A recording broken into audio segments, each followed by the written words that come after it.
Go. It was a really busy night, and I was delivering pizza without any time to pause or even take bathroom breaks.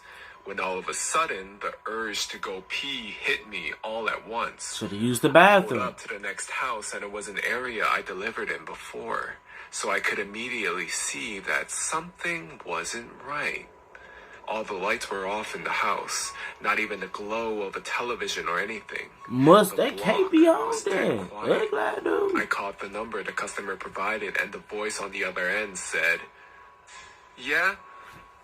She sounded out of breath. "Hey, it's your pizza out front, she but got there up out doesn't of appear there. to be anybody home." She got up out of there, y'all. "Yeah, I'm not home."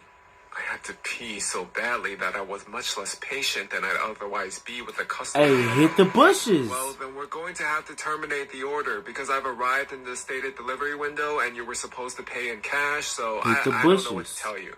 I instantly regretted letting my bladder do the talking for me, but she responded, "Oh my gosh, I'm so sorry. I was running down the street so I could barely hear you. I knew you were coming. Please don't leave. I'm starving. 5 minutes tops, okay?" Well, now I felt bad for snapping. Dang, should have been at the my house. bad. No need to rush. Taking a midnight jog, ain't it? The safest bet was to use a bush in front of the woman's house. A bush? She wasn't home, and the street light was out, so no one would see me. I scurried over to the that man bush in her gone. front yard, about 4 feet from her door. I looked both ways, unzipped, and finally, thank God.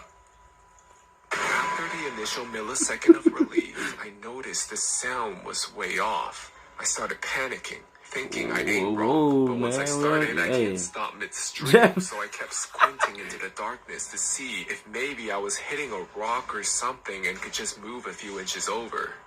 All of a sudden, I heard a way more concerning noise.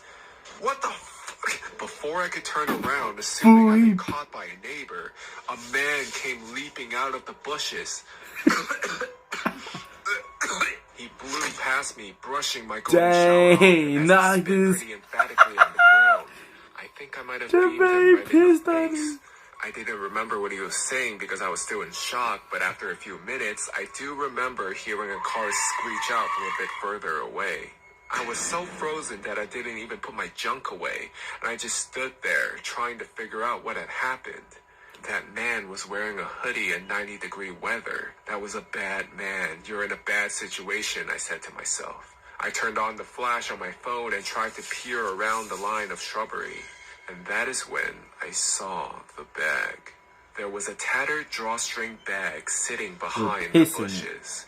Once I maneuvered it over and pulled it open, I saw a sharp knife, a roll of duct tape, and a bottle of pills. I dropped the bag, booked it across the street, and slammed the pedal before the door was closed all the way. I pulled into the parking lot. No wonder why she dipped on his store.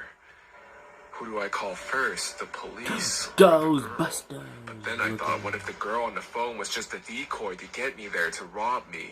She called me out of breath, she wasn't home, the whole thing was off. I called 911 and the operator assured me that someone would be there soon.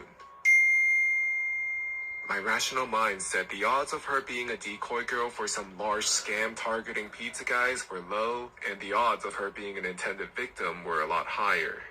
I took 911 off mute and told them I had returned to look for the girl. They weren't happy about that, but I saw her meandering past the parked cars and in the street looking to see if one was mine. I waved her down and I kept whispering, "Get in, get in. Oh, you want me to get the pizza from the back? Look, there was a man in your bushes. I'm on the phone with the police. I don't know where he is right now. Just please get in the car so we can lock the doors." I thought that was why she got in the car with no further explanation, but it turns out that wasn't entirely it. "Still there? She with you?"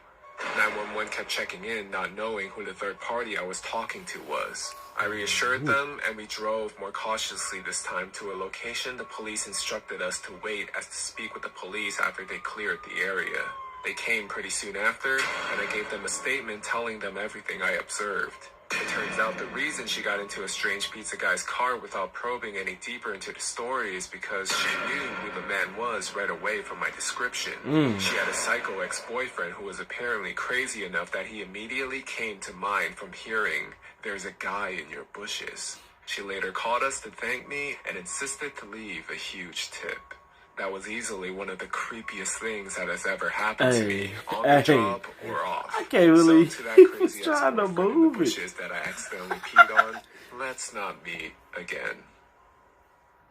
That's tough, man.